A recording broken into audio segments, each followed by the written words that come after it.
하나님의 아들 예수 그리스도께서 이 세상에 오시기 전에 구약의 선지자들을 통하여서 약 350번 예언을 하였습니다. 그리고 우리 예수님은 그 예언된 대로 이 세상에 오셨습니다. 오늘 읽은 본문 말씀도 이사야 42장 1절에서 3절까지의 내용인데, 오늘 읽은 본문 말씀도 구약 이사야 42장 1절에서 3절에 있는 말씀을 인용한 것인데, 바로 예수님에 대해서 예언을 하고 있는 겁니다. 그런데 오늘 본문 읽은 16절에 보면 예수님께서 병자를 고치시고 안식일에 손 마른 자를 고쳐주시고는 아무에게도 말하지 말라라고 경고하신 거죠. 물론 예수님께서 예수님을 죽이려고 하는 자들을 자극시키지 않기를 원하는 마음도 있었지만, 그러나 무엇보다도 예수님에 대해서 오해하는 사람들이 많았습니다. 다시 말하면 유대인들이 예수를 기다리는 메시아 사상 가운데 그 메시아 사상이 바로 잘못되었다는 거죠. 바로 메시아는 로마 나라로부터 구원해 주고 해방시켜 주실 정치적인 메시아를 원했던 겁니다. 그리고 그분은 세상에 오면 신적인 능력이 있어가지고 바로 능력을 행하시는 분으로 그렇게 알고 있었던 거죠. 다시 말하면 다윗 같은 왕이 와서 정치적으로 또는 경제적으로 모든 면에 있어서 안정된 그런 왕을 구했던 겁니다. 그런데 예수님께서 치료하실 수 없는 사람, 불치병을 고쳐주시었다는 이 소문이 나게 되면 많은 사람들이 그에게 찾아와서 예수님을 왕으로 삼으려고 했을 것입니다.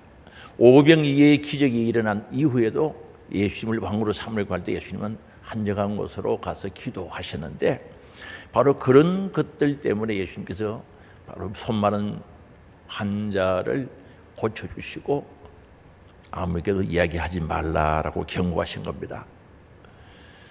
그렇다면 우리 예수님께서 이 세상에 오신 목적대로 그 사명을 감당하기 힘들어질까 봐 그렇게 경고를 하셨는데, 우리 예수님께서 온 인류를 살리기 위해서 죄와 파멸로 멸망당한 우리 인간들을 십자가의 대속의 죽음을 죽으시고 영원한 생명을 우리에게 주심으로 말미암아 바로 그 사명을 감당하기 위해서 이 세상에 오신 예수님, 그 사명의 길을 가는데 방해가 될까 봐 항구령을 내렸던 사실을 알 수가 있습니다.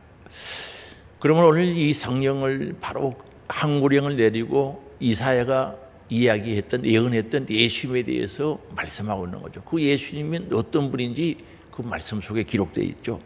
그래서 이 구약에 예언된 말씀들을 보면은 바로 예수님께서 세상에 오신 목적이 무엇인가, 그 예수님은 어떤 분인가, 그리고 어떤 사역을 어떻게 감당하실 것인지 예언을 하고 있는데, 오늘 이 본문 말씀 속에서도 예수님이 어떤 분인지 어떤 일을 하실지 가르쳐주고 있다는 거죠. 그래서 17절에 보면 이는 선지자 이사야를 통하여 말씀하신 바라고 말합니다. 선지자 이사야를 통해서 예수님이 어떤 분인지 말씀하셨다는 거죠. 그분이 어떤 일을 하실 것인지 말씀하고 있다는 거죠. 그러면 예수님은 전체가 바로 구약은 오실 예수님에 대해서 예언을 하고, 신약은 오신 예수님과 오실 예수님, 다시 오실 예수님에 대해서 말씀을 하는데, 오늘 이 본문 속에서요, 바로 선지자 이사야를 통하여 말씀하신 예수님은 어떤 분인가, 오신 목적이 무엇인가 말씀을 통하여 찾아보고 또 함께 신앙 고백됨으로 은혜가 되고 생명의 말씀이 될 수 있길 바랍니다. 그러면 예수님은 어떤 분이신가? 오늘 우리는 예수님을 누구신지 정확하게 알 필요가 있다는 거죠. 18절에 보면 보라 내가 택한 종 곧 내 마음에 기뻐하는 바 내가 사랑하는 자로다. 내가 내 영을 그에게 줄 터이니 그가 심판을 이방에 알게 하리라 말씀하고 있습니다. 여기 18절에 처음 시작하는 데가 보라 나의 택한 종이라고 말씀합니다. 그럼 예수님이 누군가? 하나님이 택한 종이라는 거죠. 근데 이 종의 단어는요, 사회적 신분으로는 종이라는 것을 말하고, 또한 혈통적인 또는 하나님과 관계에 있어서는 아들이라는 뜻을 가지고 있습니다. 그래서 여기 택한 종이라면 파이스라는 단어를 헬라어로 파이스라는 단어를 사용했는데, 때로는 이 단어가 종으로도 사용되고 때로는 아들로도 사용되는 거죠. 나이 어린 아들로도 사용된다는 거죠. 그러면 오늘 이 말씀 속에서 나의 택한 종이라는 이 말씀 속에서 예수님의 신분을 잘 보여주고 있습니다. 예수님의 신분이 어떤 분인가? 예수님은 하나님께서 사랑하시는 아들이라는 거죠. 하나님 사랑하는 아들 예수님이라는 거죠. 동시에 하나님과 관계에서 그 말씀대로 하나님 말씀대로 순종해야 될 종이라는 거죠. 그래서 이사야 선지자가 예수님을 소개하면서 나의 택한 종이라고 말씀하고 있습니다. 하나님께서 그의 일을 이루시기 위한 택한 자라는 거죠. 그리고 하나님을 대신하거나 그 일을 이루어 나가는 종이한 종이란 뜻이 이 단어 속에 있는 거죠. 그럼 무슨 뜻입니까? 예수님은 하나님의 아들이신데 종의 자리를 받아들여서 이 세상에 종으로 오신 하나님의 택한 종이 되셨다는 거죠. 그래서 빌립보서 2장에 보면은 죽기까지 복종하셨다는 거죠. 사람의 몸을 입고 이 땅에 오셔가지고 죽기까지 복종하신 바로 택한 종이시라는 거죠. 그러나 그분은 하나님의 아들이라는 거죠. 하나님의 아들이신데 종의 신분을 받아들이시고 종으로 이 땅에 오셨고 종으로 사명을 감당하신 분이라고 말씀하고 있습니다. 그리고 이어서 곧 내 마음에 기뻐하는 바 내가 사랑하는 자로다 그 말씀하고 있습니다. 하나님께 예수님은 기뻐하시는 사랑하는 아들이라는 거죠. 바로 예수님을 생각할 때 하나님께서 기쁨이 있게 돼 있다는 거죠. 그리고 기뻐하는 나의 사랑하는 아들이라고 말씀하고 있습니다. 하나님께서 가장 사랑하는 자인 예수 그리스도라고 말합니다. 그래서 예수님께서 세례받을 때 마태복음 3장 17절에 보면은 바로 사랑하는 아들이라고 말씀하고 있죠. 예수님 안에 하나님께서 기뻐하시고 사랑할 만한 요건이 충족되어져 있기 때문에 바로 예수님은 하나님이 기쁘시게 해드렸고 하나님께서 사랑하는 아들이라고 말씀하고 사랑하는 자라고 말씀하고 있습니다. 바로 예수님 안에 하나님을 기쁘시게 해드릴 수 있는 충족이 이루어진 요건이 충족되어 있다는 거죠. 그건 뭡니까? 그 요건은 바로 예수 그리스도가 하나님 안에 계시는 분이라는 거죠. 하나님 안에 계신 분이라는 것을 분명히 우리는 알아야 됩니다. 그래서 이걸 보면 우리도 하나님을 기뻐하시고 하나님께서 기뻐하시고 사랑하는 자가 되려면 하나님 안에 거해야 된다는 거죠.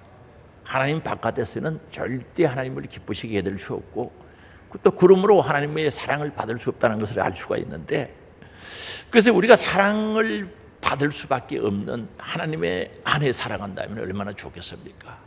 우리 하나님의 안에 살면 하나님을 기쁘시게 할 수 있죠. 절대 하나님이 기쁨이 될 수 있어야 돼요.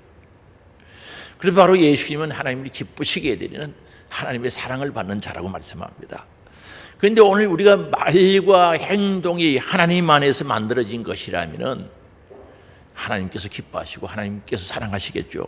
그러나 우리의 말과 행동, 우리의 생각들이 바로 내 육의 정욕에 의해서, 육의 소욕에 의해서 만들어졌다면 하나님이 기뻐하실 일도 없고 하나님 사랑하실 일도 없다는 거죠. 그래서 예수님을 소개하면서 곧 내 마음에 하나님 마음에 기뻐하는 바 하나님께서 사랑하는 아들이라, 사랑하는 자라고 소개하고 있지 않습니까? 그렇다면 오늘 우리도 바로 예수님을 닮아간다면 정말 하나님을 사랑할 수밖에 없는 하나님 안에 살아야 되겠고 하나님의 기쁨이 되어야 되겠고 하나님의 사랑을 받는 우리들이 되어야 되겠다 하는 것을 다시 한번 우리에게 알려주는 겁니다. 그리고 계속해서 18절에 보면 내가 내 영을 줄 테니라고 말합니다. 내 영을 준다. 하나님의 영, 성령을 준다라고 말씀하고 있죠. 내가 내 영을 그에게 줄 테니라고 말합니다. 이 말씀은 하나님께서 성령을, 하나님의 영을 예수 그리스도 머리 위에 두신다는 것을 의미하고 있는 거죠.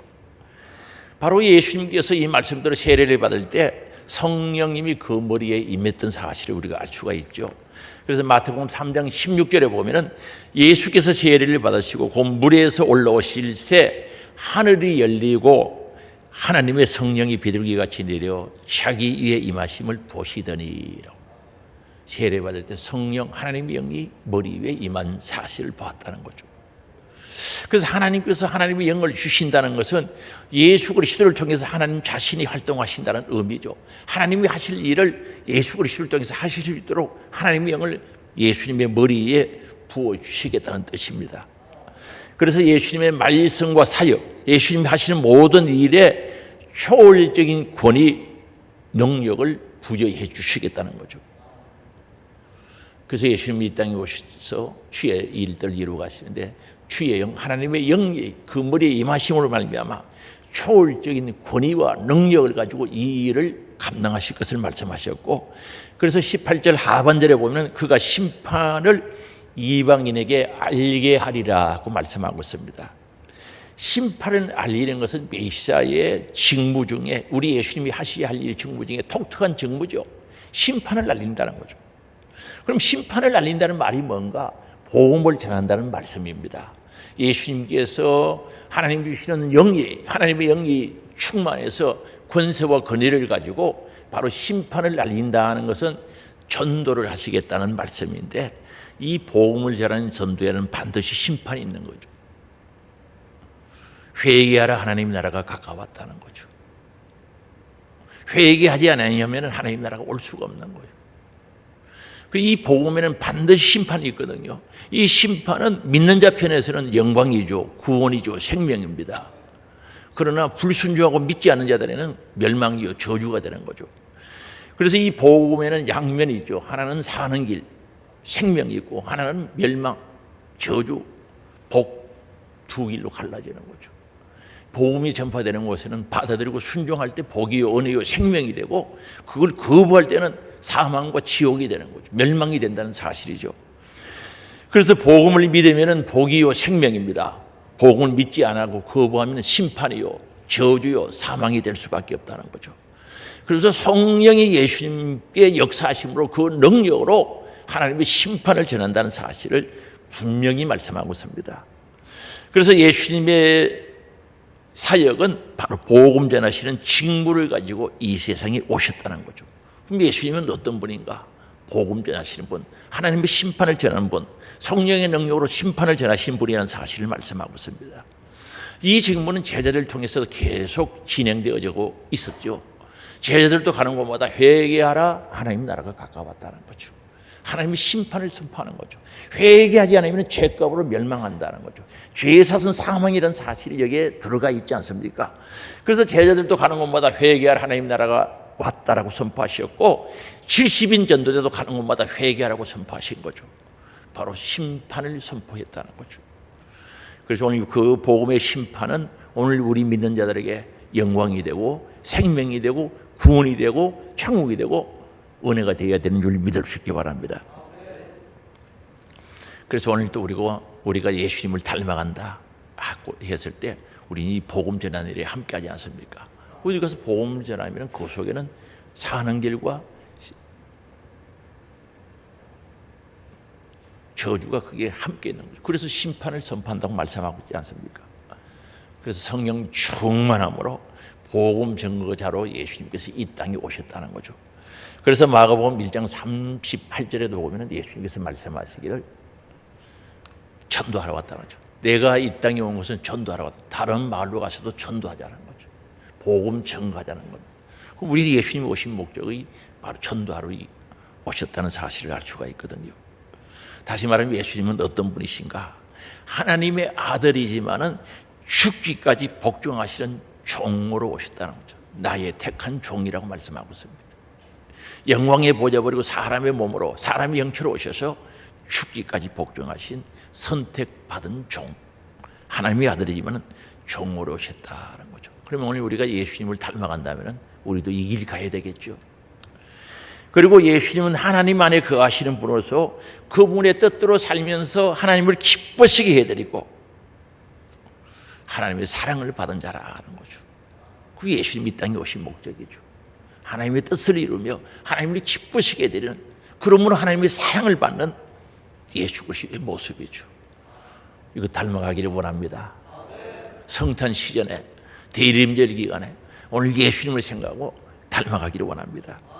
그리고 하나님의 성령을 충만하게 하사 영적인 권위와 능력을 주셔서 복음을 전하도록, 심판을 전하도록 하기 위해서 이 세상에 오셨다는 거죠. 이것도 우리가 할 일들 아닙니까? 사도 바울이 그리스도의 남은 고난을 내 육체에 채운다고 했는데 정말 예수님을 닮아가는 자들은 그저 복음 들고 복음을 증거하는 정의로 살 수밖에 없죠. 예수님은 어떤 분이신가? 이런 분이죠. 그런데 예수님은 이런 직분을, 이런 직무를 어떻게 이행하시는가, 순종하시는가가 중요하죠. 예수님이 복음 전거의 태도, 자세가 중요하다는 거 아닙니까?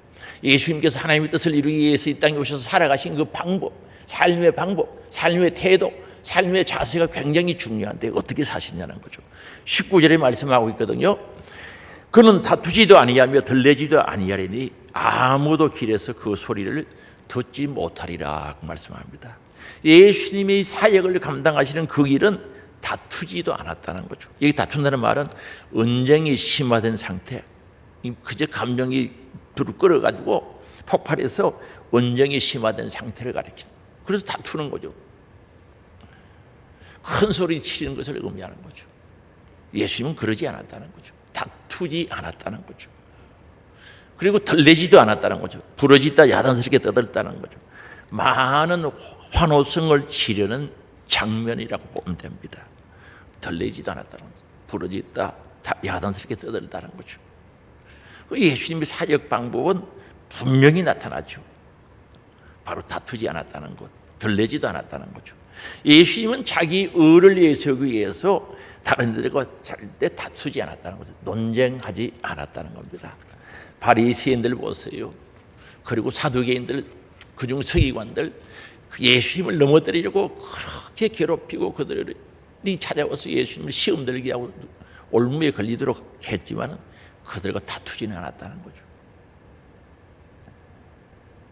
그리고 예수님은 자신의 한 행동을 자랑하기 위해서 이곳저곳 다니면서 떠들어댄 적도 없었고 길에서 소리 높이 자기를 광고하지도 않았다는 사실이죠. 덜내지도 않았다는 거죠. 예수님은 조용히 섬기시는 분, 겸손히 사명을 감당하신 분이었던 것을 알 수가 있습니다. 오늘 우리가 예수님을 닮아간다, 예수 그리스도의 길을 간다, 제자의 길을 간다 할 때 이 예수님의 사역 방법, 이 세상에서 주님이 주신 그 명령을 따라 사명을 감당할 때 다투지도 아니하고 들레지도 아니했다는 이 귀한 말씀이 우리의 가슴 속에 새겨지기를 원합니다.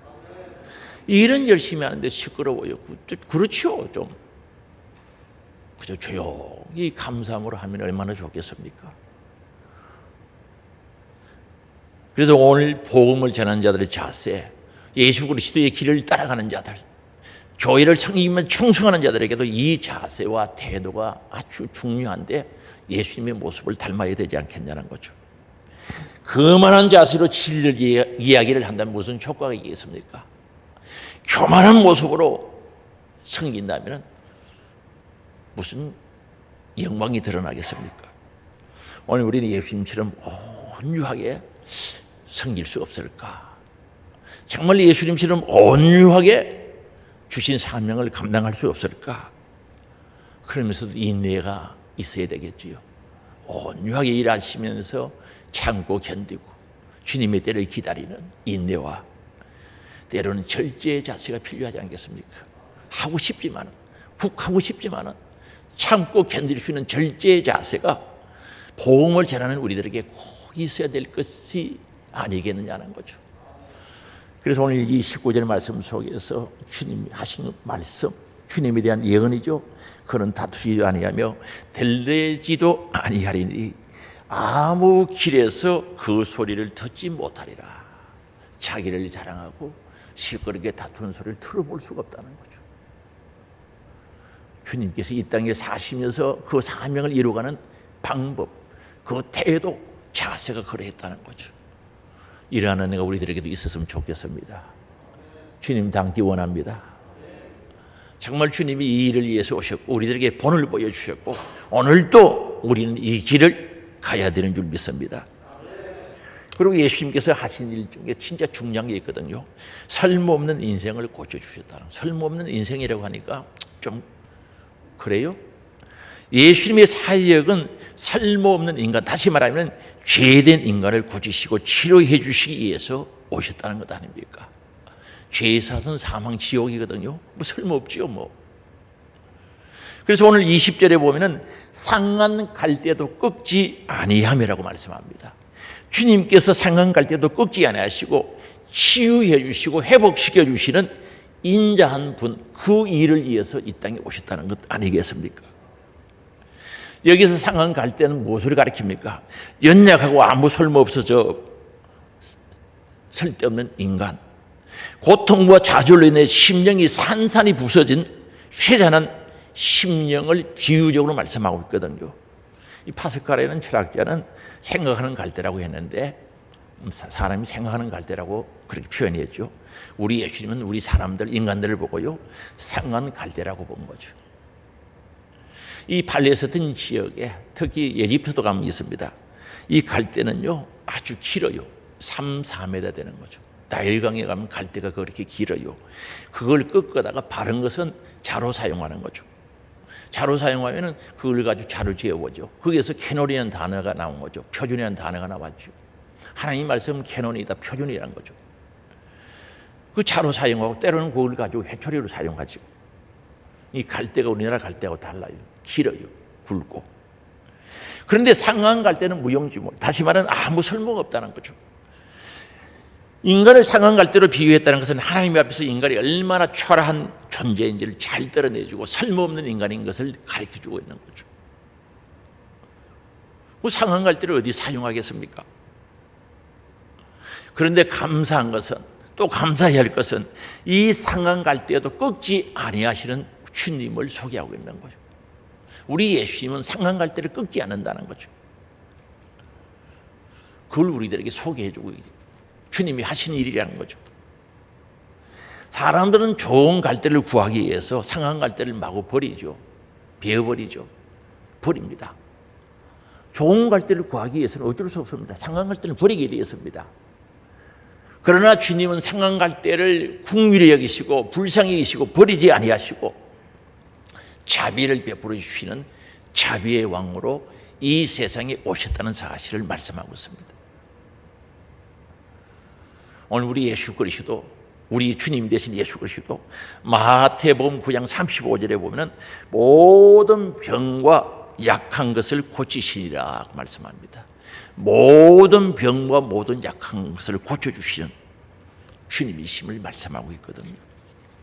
사랑하는 성도 여러분, 영적으로 병들고 쓸모없는 상한 갈대와 같은 우리 인생들을 다듬고 고쳐주시고 회복시켜주시는 우리 주님이 하실 일이고 지금도 그 일을 하고 있죠.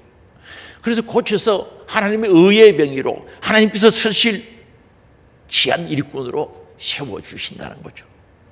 치료하시고 회복하시고 어루만져서 주님이 쓰실 사람으로 세워주신다는 거죠. 이게 우리가 감사할 일이죠. 주님이 하시는 일은 그 일이란 말입니다. 그래서 시편 147편 3절에 보면요, 상심한 자들을 상심한 이 상한 갈대와 같은 자들을 고쳐주시고 그들의 상처를 사매우시는도다. 우리 주님의 놀라운 사랑이 여기에 그대로 녹아있지 않습니까? 정말 상심한 자들이죠. 고쳐주시고 상처 사매시고 회복시켜주시고 우리를 다시 사용하시려고 하는 거죠. 그리고 시편 51편 16절과 17절에 보면 말씀합니다. 주께서는 제사를 기뻐하지 아니하시나니 그렇지 아니하면 내가 들었을 것이라. 주는 번제를 기뻐하지 아니하시냐이다. 하나님 제사 기뻐하지 않는다는 거죠. 그 진실이고 정직과 사랑과 감사가 있기 때문에. 그런데 17절이죠. 우리 같이 한번 읽어보시겠습니다. 하나님께서 구하시는 제사는 상한 심령이라. 하나님이여 상하고 통회하는 마음을 주께서 멸시하지 아니하시리이다. 하나님이 구하시는 제사는 상한 심령이라는 거죠. 상처받은 심령, 깨진 심령, 멍든 심령, 그거 좋아하신다는 거죠. 아니, 상한 심령인데 포장해서 오는 게 아니고 있는 그대로, 내 모습 이대로, 깨진 심령 그대로, 병든 심령 그대로를 주님 앞에 내놓고 하나님이여 상하고 통회하는 마음을 주께서 멸시하지 않는다는 거죠. 상한 그 모습 그대로를 내놓고 통회하는, 회개하는 그 마음을 주께서 받아주신다는 거죠. 왜 받아주십니까? 치료해 주시려고. 왜 받아주십니까? 회복시켜 주시려고. 그게 주님의 사랑, 주님의 마음, 주님께서 이 땅에 오신 목적이라는 겁니다. 이거 생각하면 얼마나 감사합니까? 내가 오늘도 살아갈 희망이 있고 내가 오늘도 살아갈 소망이 있는 것은 상한 심령을 받아주시고 치료하시고 회복시키시고 하나님의 일꾼으로 세워주신다는 거죠.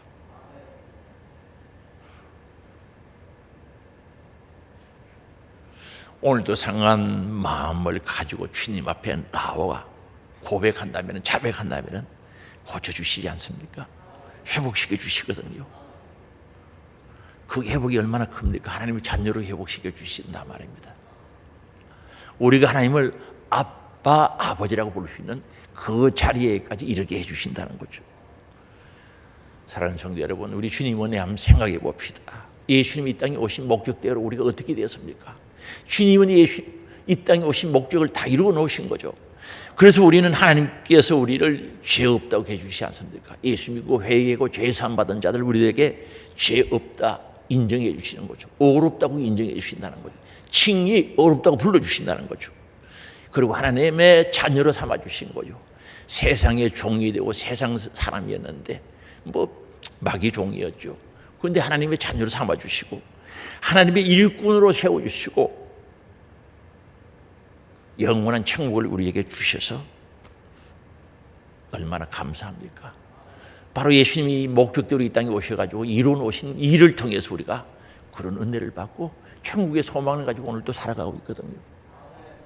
그저 부족하지만 연약하지만 주님 앞에 와서 자백하고 회개한다면 고치시고 삼해 주시고 회복시켜 주시는 그 은혜를 따라 오늘도 천국의 소망을 가지고 살아갈 수 있는 것은 전적인 주님의 은혜, 사명을 가지고 이 땅에 오신 주님께서 이루어 오신 그 은혜를 따라 받아지는 누릴 수 있는 복인 줄 믿을 수 있기 바랍니다.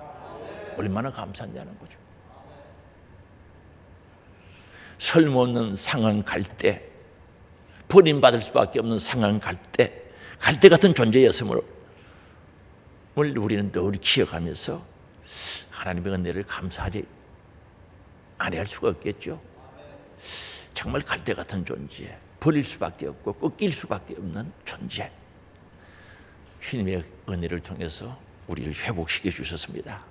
그리고 오늘 저와 여러분들에게 직분 주신 줄 믿을 수 있기 바랍니다. 감사하잖아요. 우리에게 사명 주시지 않았습니까? 늘 기쁨으로 충성하는 우리들이 될 수 있기를 주의 이름으로 축원합니다. 그리고 예수님께서 이 땅에 오셔서 하신 사역 중에 큰 거죠. 우리의 영혼을 회생시켜 주셨다는 거죠. 죽은 영혼을 회생시켜 주셨다는 거죠. 죽은 영혼이 사는 길을 열어놓았다는 거죠. 죄의 사선 사망입니다. 죽을 뻔한 게 아닙니다. 에베소서 2장 1절에 보면 죽었던 우리라고 했어요. 죽을 뻔한 게 아니고 이미 죽었어요. 죽은 자가 사는 길을 열어놨다는 거죠.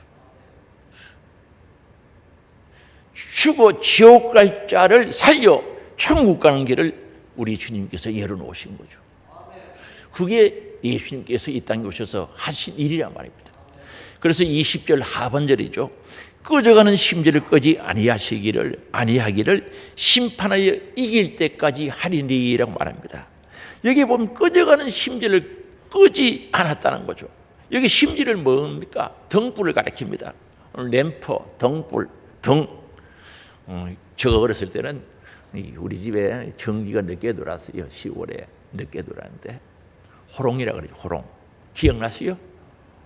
호롱, 램프, 등불. 그걸 안 끈다는 거죠. 꺼져가는 것을 끄지 않는다는 거죠. 10월에 호롱이라 그러죠. 이 등불을 보면은 꺼져갈 때 길에 없으면 심지가 타들어가죠. 쫙 사달아가다 나중에는 퍽 꺼져버리죠. 그게 어렸을 때 보던 게 생생하거든요. 그런데 꺼져가는 심지를 끄지 않는다는 거죠. 그래서 이 성경에 보면요, 우리 인간의 영혼을 등불로 비교하고 있는 데가 많습니다. 비유하고 있는 데가 많은데 욥기 18장 6절에 보면요, 그의 장막 안에 빛은 어두워지고 그 위에 등불은 꺼질 것이요. 우리의 영혼을 가리킵니다. 그 위에 등불은 꺼져간다, 죽어간다는 거죠. 그리고 환하게 빛나는 등불은 의인을 비유하기도 합니다. 성도를 비유하기도 하는데 잠언 13장 9절에 의인의 빛은 환하게 빛나고 악인의 등불은 꺼져간다. 이 등불은 악인의 등불은 꺼져가는데 의인의 등불은 빛을 환하게 빛난다는 거죠. 그럼 꺼져가는 등불이 뭡니까? 꺼져가는 등불은 하나님에 대한 소망이 꺼져가는 것을 가리킵니다. 우리 하나님께 대한 소망이 없으면 꺼져가는 등불과 같거든요. 희망이 없잖아요. 제가 어렸을 때 그 기름이 없어가지고 등유를 가지고 이렇게 불을 붙이는데 이 심지가 이 타들어가면서 꺼져가는 거 보면 아직 눈에 생생하거든요. 하나님께 대한 소망이 꺼진 사람은, 메마른 영혼은, 신앙의 열정이 식어져가는 사람은 바로 꺼져가는 등불과 같다는 거죠. 다를 바가 없는 거죠. 무슨 그게 희망이 있습니까? 여러분의 신앙의 열정이 식어져 간다, 희망 없어요. 하나님께 대한 소망이 없어졌다, 무슨 희망이 있겠습니까? 그런데 마지막 한 가닥 소망마저 다 없어져가는 인생, 양심의 삐틀, 상실의 심령이 어두워져서 정말 소망이 없는 그 영혼들을 여기서 의미하고 있지 않습니까? 꺼져가는 심지라는 거죠. 그럼 왜 등불이 꺼져가겠습니까? 왜 등불이 꺼져갑니까? 이미 말씀드렸죠. 제가 꺼져가는 등불은 기름 없기 때문이라는 거죠. 기름 없으면 꺼져가요. 그런데 기름이 있는 것 같은데 왜 꺼져갑니까? 가짜 기름이었거든요. 물을 집어넣으면 안 되죠. 가짜 집어넣은 거예요. 마태복음 25장에 보면 열 처녀의 비유가 기록되어 있습니다. 마지막 때에 있을 모습이죠. 슬기로운 5처녀와 미련한 5처녀가 있습니다. 그들 그 모습은 똑같습니다. 등불 다 들고 있어요. 같은 옷 입고 있어요. 신랑을 맞이할 준비를 하고 나와 있단 말입니다. 그럼 이들에게 차이가 무엇입니까? 그 모습은 똑같습니다. 그들의 목적도 똑같습니다. 신랑 기다리고 있는 겁니다. 그런데 어디에 차이가 있습니까? 슬기로운 5처녀는 기름을 준비했고 미련한 5처녀는 기름을 준비하지 못했다는 것 아니겠습니까? 여기서 차이가 나는 거죠. 그래서 신랑이 드디어 오매, 늦게 오매, 미련한 5처녀는 불이 꺼져가니 기름 사러 가버리고 그 사이에 신랑이 온 거죠. 그래서 안에서 잔치가 베풀어지고 문은 닫혀버렸어요. 기름을 구해서 와서 문을 두드니까 이미 닫혔다는 거죠. 끝났다는 거죠. 기름이 얼마나 중요한지를 가르쳐주는 말씀이거든요. 사무엘상 3장 3절에 보면은 하나님의 등불은 아직 꺼지지 아니하였으며 사무엘은 하나님의 궤에 있는 여호와의 전 안에 누웠더니라고 말합니다. 사무엘상 3장 3절이죠. 이 말씀은 엘리 제사장 시대에 하나님의 등불을 꺼져가고 있었다는 거죠. 엘리 제사장은 하나님 앞에 바르게 살지 못했기 때문에 그 시대에 하나님의 등불이 꺼져가고 있었다는 겁니다. 그러나 그때 하나님은 사무엘을 통하여 그 불을 꺼지지 아니하도록 다시 살리신다는 거죠. 그래서 그들에게 희망을 준 겁니다. 사랑하는 성도 여러분, 우리의 신앙의 열정이 꺼져가고 있지는 않습니까? 열심히 식어지지는 않습니까? 교회 오는 게 힘 안 들어요?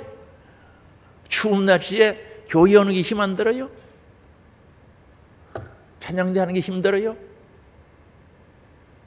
이게 뭡니까?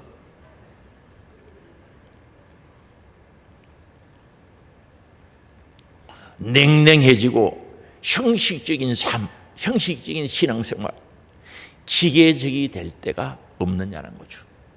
그저 기계처럼 움직이는 거. 내 안에 감정도 희열도 기쁨도 찬양도 없는 그저 기계적으로 왔다 갔다 하는 것. 마음에 감사가 없고 때로는 신앙생활에 후회되고 짜증이 나고 괜히 신경질 나고 장래가 불안하고 답답하니까 꺼져가는 등불을 바라보며 낙심하지는 않습니까? 좌절되지는 않습니까? 전에 그렇지 않았는데 왜 그럴까? 전에는 행복했는데 왜 그럴까? 의심과 회의가 들지는 않습니까? 마음도 움직이지 않고 몸도 움직이지 않습니까? 그게 왜 그렇습니까? 기름 없어서 그래요. 기름 있다고 착각하고 있다면 가짜 기름이에요. 기름 없어서 그렇다니까요. 본인이 기름 있다고 생각하지만 그렇게 되어 있다면 가짜 기름인 거죠. 진짜가 아닙니다. 자동차 기름 없어 봐요. 제가 한번 경기도 강원도 화천 갔다 오다가 기름값 산집에 들어가려고 한 집, 두 집 건너뛰다가 길에서 기름 떨어져 버린 거예요. 그 다음 몇십 회에도 사계 열려고 자꾸 주유소 건너가다가 기가 차더만요. 뭐 어떻게 해볼 방법이 없지 않습니까? 자동차를 들고 갈 수도 없고요, 끌고 갈 수도 없고, 물론 기도해서 해결받기는 받았습니다만은 참 망망하더라고요. 오늘 우리 안에 기름이 없으면 자동차에 기름 없는 자동차는 뭐가 다를 바가 있습니까? 여러분 오토바이죠. 기름 떨어지면 진짜 고생하거든요. 버리지는 못하죠. 끌고 가봐요. 얼마나 무거운데. 땀 빡, 겨울도요 끌고 가면 땀이 온몸에 땀이 나요. 오토바이 끌고 가면. 그 모습들을 한번 생각해봐요. 내 안에 기름이 없다. 이 몸을 끌고 교회 오고 예배의 자리로, 충성의 자리로, 섬김의 자리로 온다는 것은 얼마나 힘들겠느냐는 거죠. 주의 일하는 게 얼마나 힘들겠어요. 기름이 없으면. 그런데도 우리 주님은 등불을 끄지 않겠대요. 주님의 사명, 우리 예수님의 사명, 이 땅에 오신 목적은 등불을 끄는 게 목적이 아니고 끄지 않겠다는 거죠. 신령한 기름을 공급해 주시기 위해서 오신 줄 믿을 수 있기 바랍니다. 그리고 공급해 주시는 분 그리스도라는 사실을 우리는 기억하고 살아가야죠. 내 모든 움직일 수 있는 기름이 떨어지면 공급해 주시고 움직일 수 있도록 지원해 주시는 분은 예수 그리스도. 그래서 이 땅에 오셨다는 거죠. 오늘 우리 성령의 기름으로 충만해지기를 원합니다. 기름은 어떤 분들은 믿음이라고도 표현하고 또는 성령이라고도 표현하죠. 충만하죠. 성령이 충만할 때, 여러분 성령 충만할 때 감정, 감동 일어나지 않습니까? 옛날에 성령 충만할 때 어떠했습니까? 교회 오고 싶고 일하고 싶고 청소도 하고 싶고 전도도 하고 싶고 충성하고 싶고 보고 싶고 그랬던 경험들이 있지 않습니까? 그게 성령 충만한 모습이죠. 꺼져가는 등불도 끄지 아니하시고 살리시는 주님의 자비를 의지할 수 있게 바랍니다. 그래서 신령한 기름을 채워주신 주님께 구하기를 원합니다. 주님께 구해야 된다는 거죠. 그분은 주시기를 원합니다. 주시려고 이 세상에 오신 거예요. 그래서 요한복음에 보면 내가 가야 유익하다는 거죠. 내가 가야 보혜사 성령을 너희들에게 보내주신다는 거죠. 그래서 예수님은 십자가에 못 박히고 돌아가시고 성천하시고 보혜사 성령을 우리들에게 보내주신 줄 믿을 수 있게 바랍니다. 그래서 우리는 주님을 바라보시기를 바랍니다. 기도할 수 있기를 바랍니다. 기름이 채워지기를 원합니다. 주님은 그 일을 위해서 오셨다는 것 아니겠습니까? 기름 없는 등불을 가지고 왔다 갔다 해봐야 꺼질 일만 남았습니다. 한번 보세요. 내가 기름 없는 등불을 들고 왔다 갔다 해요. 그게 무슨 희망이 있습니까? 꺼질 날만 있지. 충만케 공급해 주시는 주님을 의지할 수 있기를 바랍니다. 주님은 그 일을 위해서 이 땅에 오셨고 오늘도 그 일을 이루어 가시고 계시단 말입니다. 그 주님을 의지하고 사랑함으로 또 구하고 기도함으로 내 안에 성령 충만 기름으로 채워지는 역사가 있기를 원합니다.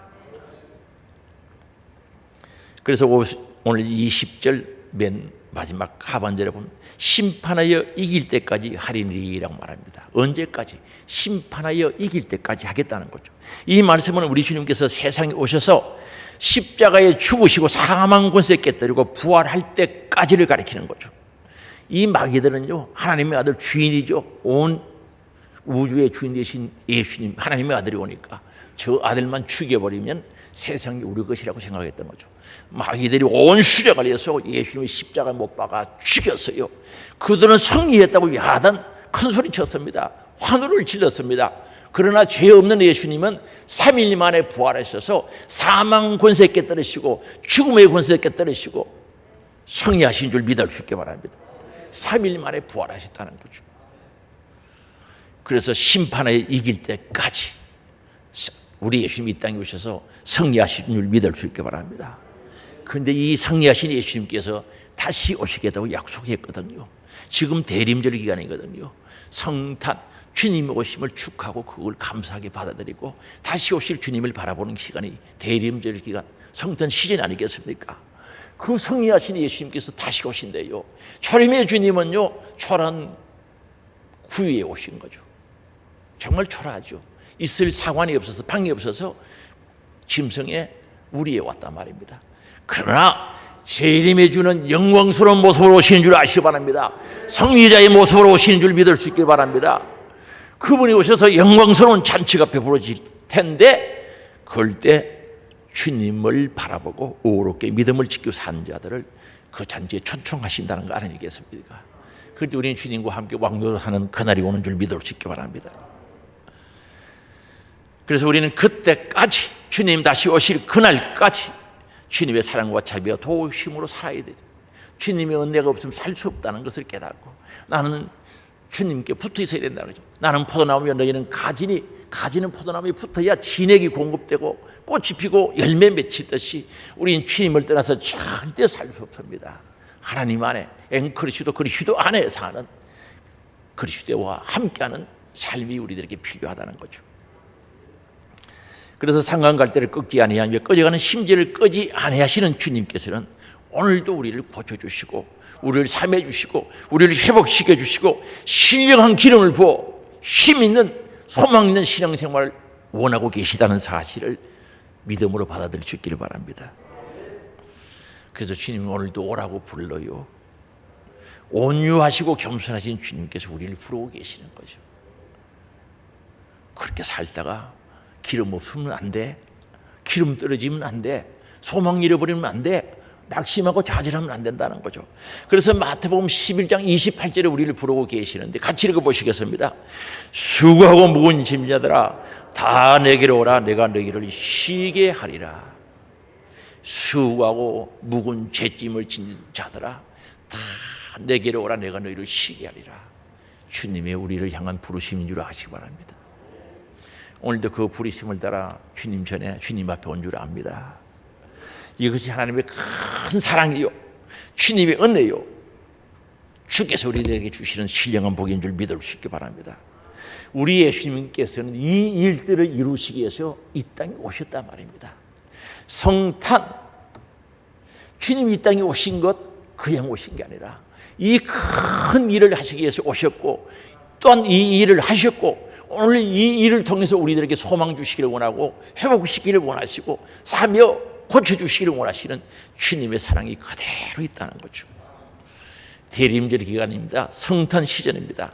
우리 예수님을 깊이 생각하는 시간들이 될 수 있게 바랍니다.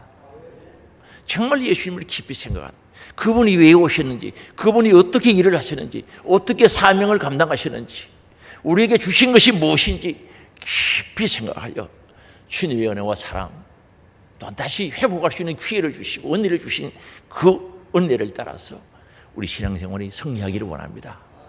소망의 길 가기를 원한다 이 말입니다. 소망의 길 가기를 원합니다. 그래서 우리 사랑하는 하늘 소망 가족들이요 이 대름질 기간에 주님께서 주신 은혜를 따라 믿음의 손을 꼭 잡고 소망을 가지고 진보 성숙할 수 있기를 주의 이름으로 축복합니다. 우리 주여 한번 부르고 하나님 앞에 회개할 것 회개하고 오늘도 주님 주신 은혜 정말 하늘 영광 보좌 버리시고 이 땅에 오신 예수님이 하시고자 했던 그 일들 이뤄놓으신 그 일을 통하여 회복되고 치료받고 회복되고 치료받고 영육간에 강건하여 진보하는 주의 일에 동력하는 하나님의 사람이 될 수 있도록 주여 한번 부르고 간절하게 기도합니다. 주여